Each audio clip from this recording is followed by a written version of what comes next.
Welcome to the Focal Insights Podcast Founder Hour edition, hosted by co-founder Joe Pollock. Joe has been in the e-commerce industry for over 25 years. He grew and bootstrapped his own startup to a successful exit.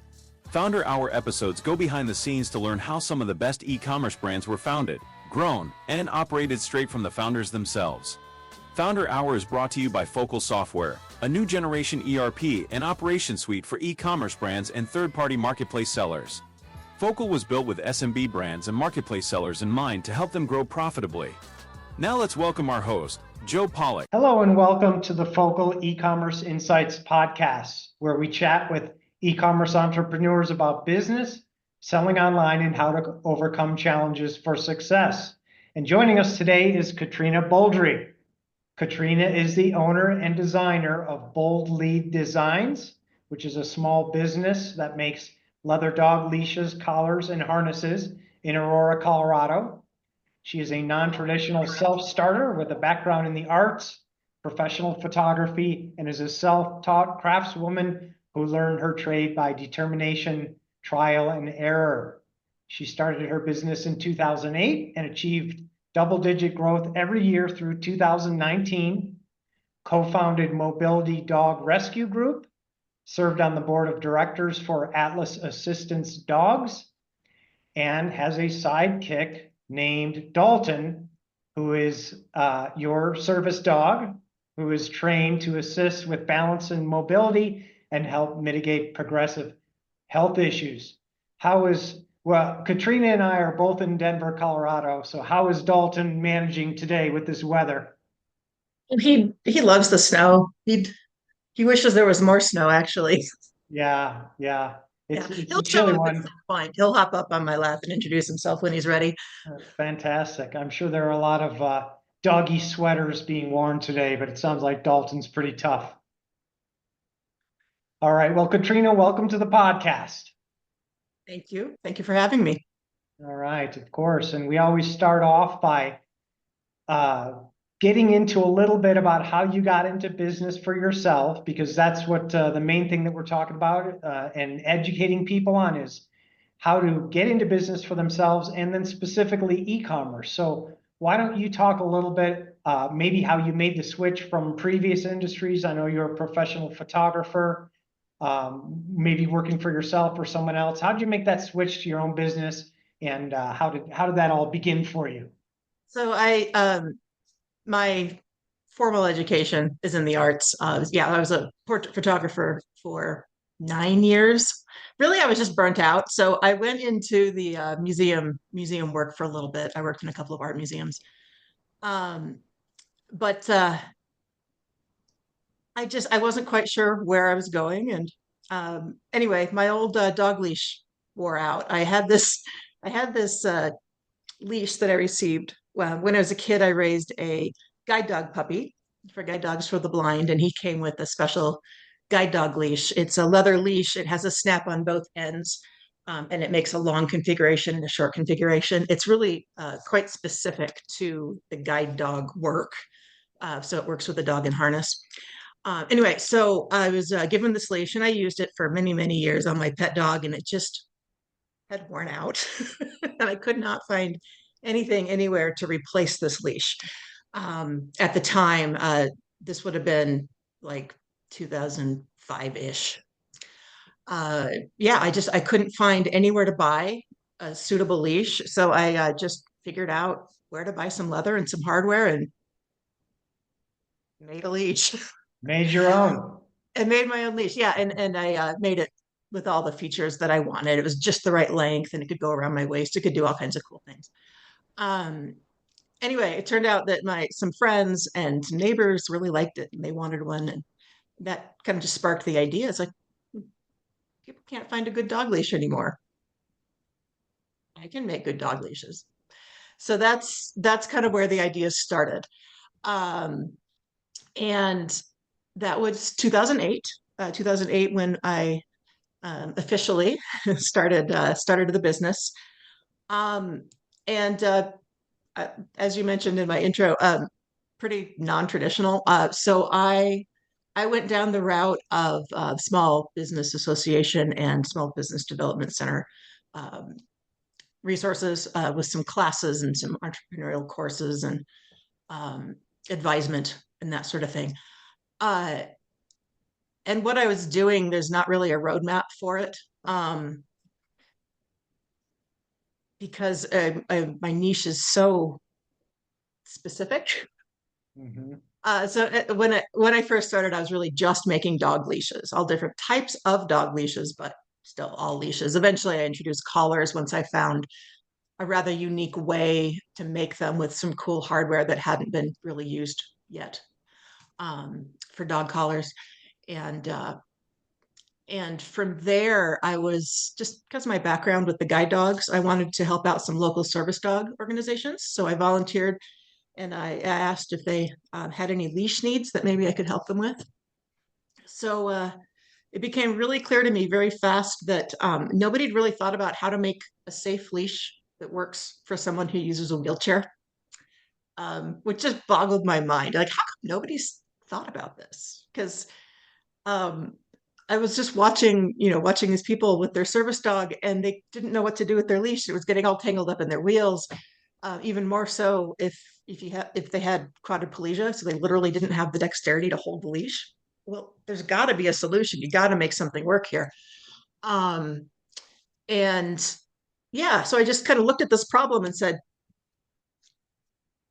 there's ways to make this work. So I just explored that with people who needed something, and we made something until it worked well for them. And kind of each client, it was a kind of a new version because everybody's situations were pretty unique. Everybody had a different dog, they had a different wheelchair, they had different abilities, and so kind of coordinating all those things together, so it became a very customizable product. Anyway, with working with one of those groups, they asked me if I could take a look at some of their harnesses, some of the dog harnesses the dogs that provide stability and balance assistance would wear for people that had like a gait or balance impairment. And I took a look. They just were having a hard time fitting it. Wanted to know if I could maybe make some adjustments or something. And anyway, I looked at these harnesses and realized they're just not well thought out. They're not well designed. They're not very well made. The people had a hard time using them, like actually operating the buckles to put it on their dog, and the dogs were very uncomfortable in them. So they asked me if I would just start making harnesses that worked from the ground up. I actually declined this request for several times, because I didn't know anything about harnesses. But this organization really talked me into it. They said, "This is how much we pay. This is how many we need," and I said, "Cool, that's enough." That's enough money that I will actually invest the time and buy some tools to figure out how to make this work. So really, it was just from the ground up, and not having a background or education in this particular trade, in leather work, in really anything I do, worked to my advantage because I wasn't stuck inside a box, right? I wasn't doing it the way they'd always been doing it. Like, there's a certain way to make a saddle, right? And that's a tradition. I don't have that background. So I kind of just had to develop things from the ground up. And if it worked, it worked. If it didn't, we tried again. So that is how I got into this really weird little niche industry. So we are, and Boldly Designs isn't, we're qualified as a manufacturer. We mostly sell direct to customer. So we make most of our product in-house. We do a lot of customizations. And I'm doing this because there wasn't really anybody else filling this niche. And I don't just do things for service dogs. I do things for all types of dogs, pets. Any dog with it pulls, I've got non-pull head halters and all sorts of great solutions for equipment dilemmas is the easiest way to say it. Yeah. It sounds like the genesis of your business starts how many of them do, which is there's a need there, and you see that, and you see that nobody's providing it. So you're kind of moving in that direction. And it sounds like it was a passion to help people that needed that, but that kind of still fits into a hobby almost, where you're helping. But then you said that they were some organization, I forget which, really needed your help, and they were persistent, and then they gave you kind of an order sheet, and you went, aha, wait a second here, this could be a business. Is that kind of where you had that moment? That's kind of where that came from. And they said, hey, look, we're gonna let's you and I, we're gonna make some appointments to talk to our orthopedic veterinarian. And let's talk with our canine physiotherapist to get some ideas on where and how a harness should fit and should work on a dog. Because you got to go to the people that have the knowledge, especially if you're working with a live animal, right? You got to make sure it is designed to be safe for them. And so, the people with that knowledge were in the veterinary community. So I've spent a lot of time in consultations and doing research and reviewing any and all research that's been done on dogs and harnesses. It's pretty scant.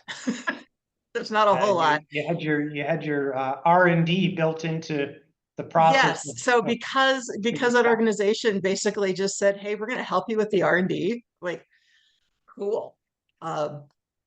Let's try this. And I initially completely underestimated. I thought I was just going to make a few of these for this one group. But then I realized the need was way bigger than what I anticipated. They invited me to go to one of their service dog conferences with, hundreds of other people from organizations all over the world, and present and talk about this cool new harness. And I had no idea how good it was until people in that room were just gobsmacked. They're like, that's amazing. That's what they were exactly waiting for. what we need. What they were looking for. Yeah. So that was a really fun way to get started. And of course, I do a lot more leashes and dog collars and that sort of thing than harnesses by number, but that service dog specialty is about half, maybe a little over half of the revenue. So it's a massive part of what we do. Yeah. So you've got a niche there, but also you've got a massive market for just pets, because a lot of people have non-service pets. Like, I don't even know how many dogs there are in the United States as an example. I forget now. It was a really big number. And when I started this in 2008, that was during the recession. I mean, who starts a business during a recession? Mm-hmm. But the pet industry is one of the few markets that was still on a tremendous growth path throughout the recession, and continues today. Even in this weird economic climate, it is still on a growth trajectory. Yeah, and we also had that period of COVID where there was massive adoption of pets. And, yes, I bet that exactly. Is something you don't expect that's good for business. Right. Yeah. So during COVID, we had to get a little scrappy because everything that everybody knew about the world just kind of went out the window. So a lot of us little businesses just had to pivot, figure out how to make it work. And being very small business, we were able to pivot pretty easily, and we're pretty scrappy. So, we just said, hey, what else can we do? Yeah, because everybody was stuck at home and got a pet because, there wasn't a whole lot to do in the world. No, they needed some companions, and that also really exploded the dog trading industry as well. So a big portion of my client base are dog trainers, right? Because they have the clients that need the leashes or the harness. So yeah, so one of my targets is not just the people that have the dogs. It's the professionals that people go to to learn Sure. about their dogs. And so that's one of my primary markets that I try to reach are the trainers. All right. Well, that's gonna get us up to how you got into it. So then, when you did decide to launch a business, what kind of challenges did you face as you were getting that up and running? Them, all of the challenges. All the So challenges. yeah, I was solo from 2008 to 2013. When I could finally move the business out of my basement, I was able to bring in a couple of employees. Because I couldn't keep up. I mean, I was getting enough orders that one person simply just couldn't do it all. Um, and so I brought in someone to help with the customer service side and someone to help with the production side. Um, and then in just a couple of years, from 2016 to 17, my team doubled from 4 to 8. I know it's not a huge number, but it's still a doubling. Yeah, well, then you're in um, business too, and it's not just yourself. Now you're responsible for other right. people and And learning how to handle that responsibility for now 8 other people's livelihoods yeah. um, was yeah, just a lot to learn. And I'm the kind of person that learns by doing.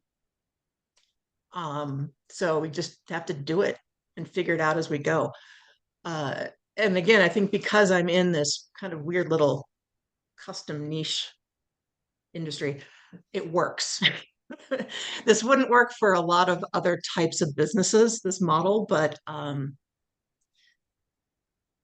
it having the flexibility to just be able to pivot and change direction and respond to what customers are needing um, is very different at this level than it is on a corporate level. So Yeah. the advice, anything I'm speaking to is going to be from an artisan manufacturer. Okay, so we're not massive production.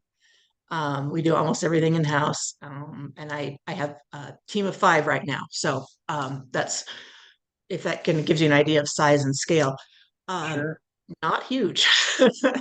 Yeah. Yeah. But the one thing that's been consistent the whole time is the need for the specialty equipment that we do. Hmm. Uh, I've got other like more made for pets leashes and that no pull halters that appeal to a wider market. That one, those keep the lights on, but the real passion and drive is in the service dog stuff. Yeah. Yeah. Where you started with it. Okay. So it sounds like to me, but you can tell me if I'm accurate. When you started, you had a bit of a network, maybe some shows that were very specific. So you had a pretty well-defined demand, but maybe it was to grow or just to make things more available. You do have a website and you do sell this stuff online. So So did in that the did that early change days, much for you? yeah, oh, tremendously. Yeah. So in the early days, I first started selling on the existing platforms for artisans, like Etsy. Mhm. Um, at the time was not very well known. It was a relatively new platform. And so that was what really helped me get my footing is, the technology was already in place. I just kind of plugged things into it.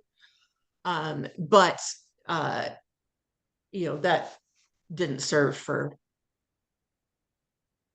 my entire business. It worked for a portion of it. So yeah, basically just needed to figure out how to build a website from scratch. And this was long before there were just, easy little plug and play websites that you could just, plug in. Um, You had to learn some new skills. Lots of new skills. Yeah. And I'm not, technology is not my strength. But it does have to be in place to function. You're right. So I'm better at the making part, but of course, we have to do this other part to be able to make the business work. And did the e-commerce component selling online and Etsy, did that boost sales and was that a growth period for you that you had to It catch did, up to and it or stayed on a tremendous growth path for years without a whole lot of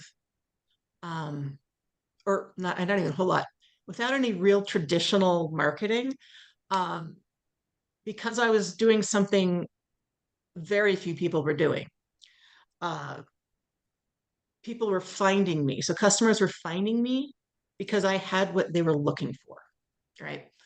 And that is a really unusual business model. And it Yeah, doesn't apply to if other there's types a of industries. Yeah. if there's a Uh, gap uh, with demand and supply, and people are looking and not finding anything, but then here I you fill come the gap. along, they're looking That and, has and you been that has been the one theme of my entire time in business is I fill the gap between what people are finding elsewhere and what they're really looking for. and traditionally that will also bring up some competition. So I'm curious, are there imitators too of your product? Did more people get into the business because they could see, hey, this company over here is Yeah. doing really Yeah. well?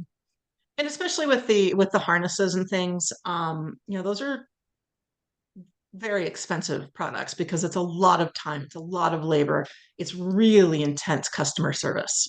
Okay, this Mhm. isn't just a hey, I'll take your order. This is a full consultation on your disability needs and and what's going to work for you so that we get you into the right piece of equipment.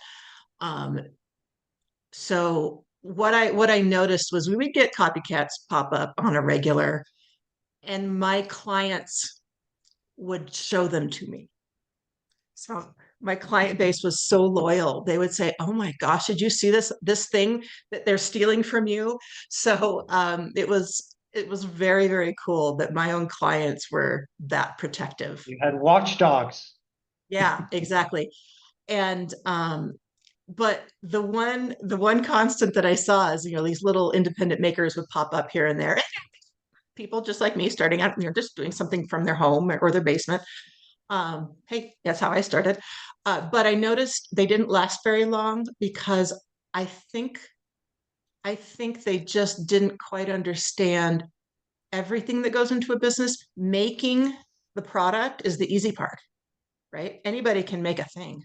Mhm. Um, it's everything that goes with it and being able to, have that kind of sustainability and reliability for customers, and be able to build that customer base, and that And brand consulting, loyalty. like you said, consulting with this specific niche and your background, you knew how to work within these groups and what their Mhm. needs were, and probably somebody just coming and imitating your products wasn't aware of all of that. Right, right. I don't think they realized they were going to spend more time talking to their client than they were making the thing their client bought. Yeah. Yeah. Okay.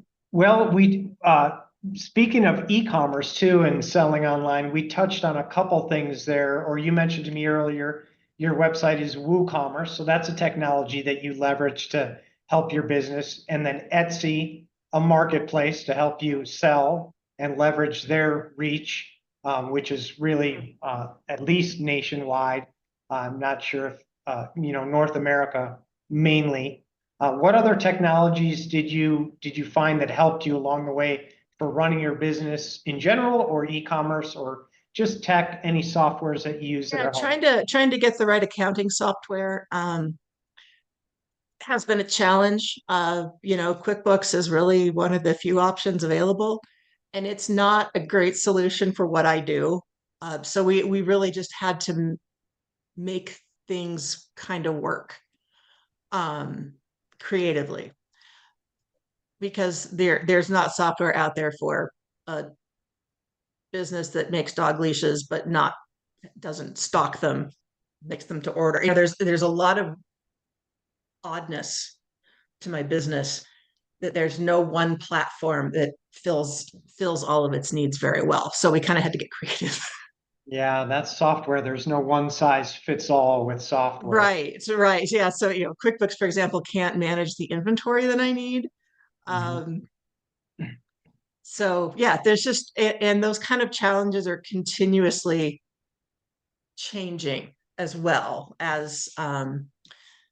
technology changes. You kind of have to rethink what you had been doing because now there's better ways to do it. So always trying to find that better way to Yeah. do any aspect of the There, business. there's always new It's continuous. technologies coming out, and you don't know what you'll find. And speaking of that, we've talked about past and present for you. Now, when you talk about business or e-commerce, it's about a $6 trillion market now, and it'll be about 8 trillion in the next few years. That's 20% of all sales worldwide are online. So what are your thoughts about or plans for the future as e-commerce continues to grow? Are you going to expand on that, or is there anything that you see coming that will help your business? Yes. So yeah, e-commerce has always been my main platform. I experimented with some wholesale in local shops, but but our products are kind of just too expensive and too specific for just even a mom and pop shop down the street to be able to move the product fast enough. So we did much better selling online direct to customer Mhm. than as a wholesaler. So yeah, the e-commerce was critical to what we were doing because it wasn't in a store. That's why people were looking online. Yeah. Um, and that just continues because now there's even less choice on the shelves. There, even if you go into a store of a retailer that has a website, what they have in the shop is a very small proportion of what is available. You can get so much more from their website if you order online. Um, and I think people are now more used to looking for products they want online than they were when we started this. Yeah, and historically, starting a business with a niche is a great way to fill a need like you have. But the problem with a niche market is they're never all in one spot, right? So you've gotta let people from everywhere find you easily. Yes, and then also, the technology on the website had to be able to adjust to shipping cost changes, which is continuous. Um, we serve clients in over 58 countries now, I think it was the Oh, last wow. count. So worldwide, Yeah. and getting the website to be able to calculate the shipping correctly, that's not easy. Um, so yeah, it's kind of just continuous changes and evolving to stay on top of All right. Well, any all that. any tips for our listeners on generally business or e-commerce, anything, or somebody that's just looking to maybe get into e-commerce but not ready to make that leap into their own business? I can only speak to this from an artisan perspective, because that's my experience. But to get a foothold, those group marketplaces like Etsy, and I know there's a few other ones now. I'm just familiar with Etsy, uh, that have basically developed everything for the artisan to Mhm. be able to offer their product without having to you know make a website from scratch is a great way to get started. And if you do really well, you'll outgrow that. And you'll probably want to start doing it on your own because it can be pretty expensive to keep paying those fees, the commission fees and the sales fees and all that fun stuff. So there's some pros and cons to every one of those platforms. And I think if you can make more than one of them work, is going to be a little bit more durable in the long run. Yeah. Because So if market, you're one saying, changes, right, you're not, if you only have one and that one yeah. goes away, well, then what do you do? So yeah, being able to, stay have your foot in a couple of different locations and methods is really good, especially So for us little guys. so leveraging those marketplaces may be a way for people to get in early and get things going very quickly, and then circle back and create other avenues, your own website or wholesale or retail or whatever else you might need to work on. Yeah, that's very good advice. Okay, well, as we wrap up here a little bit, why don't you tell our listeners where they can find more about you, or find your products, and learn about So you. Boldly Designs, it's boldlydesigns.com, or just bld.pet is the really short URL, bld.pet. And since we do so much custom, check out the website. If you have questions, contact us. That's what we're really good at. If is helping you find the right thing. So so reach out. We are real people. We are real humans that put our own hands on everything that goes out the door. And I think sometimes it surprises people. Actually, we'll have to say, we should be able to get your order finished in about 5 to 7 days. You're like, what do you mean? You can't just ship it? I'm like, no, we have to make it. So people aren't necessarily assuming people are making things to order, which is kind of funny. So that's kind of a delightful surprise to people sometimes. Like, oh, you mean you mean your own hands do this? Yes. Yeah. So that's kind of fun. But yeah, check us out. All sorts of things for any kind of dog. But we've really focused on durable, long-lasting, quality dog gear.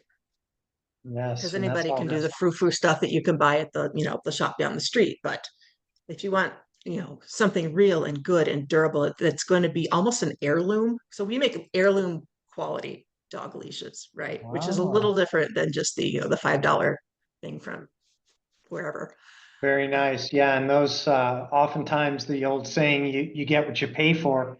Yeah. Your stuff might be a little more expensive, but you'll have it for your dog's life, and maybe then next dog after that as well, if the harness fits. I just thought of something I should have brought up earlier. But yeah, to really become a great business, you need to stand behind what you're doing. So you really do need that, whatever it is that somebody else isn't doing, that's something that makes you unique. And in my case, it's mostly the service aspect. It's that we stand behind what we make. I have a lifetime guarantee on most of our products. There is a reason most businesses can't do that anymore. It's very expensive, but that's where the value in our products comes from, is that reliability. And that's what makes us stand out. So whatever makes you stand out, focus on that. Yeah, excellent advice. Stand behind your product. Good advice for any business, no matter what it is. All right, well, why don't we wrap it up there? So Katrina, thanks very much for joining today and sharing your insights, and thanks everyone for watching, and we will see you next time. Thank you for listening to another episode of Focal Insights Podcast. If you like this episode, go ahead and hit the subscribe button so you can be alerted of new episodes. See you next time.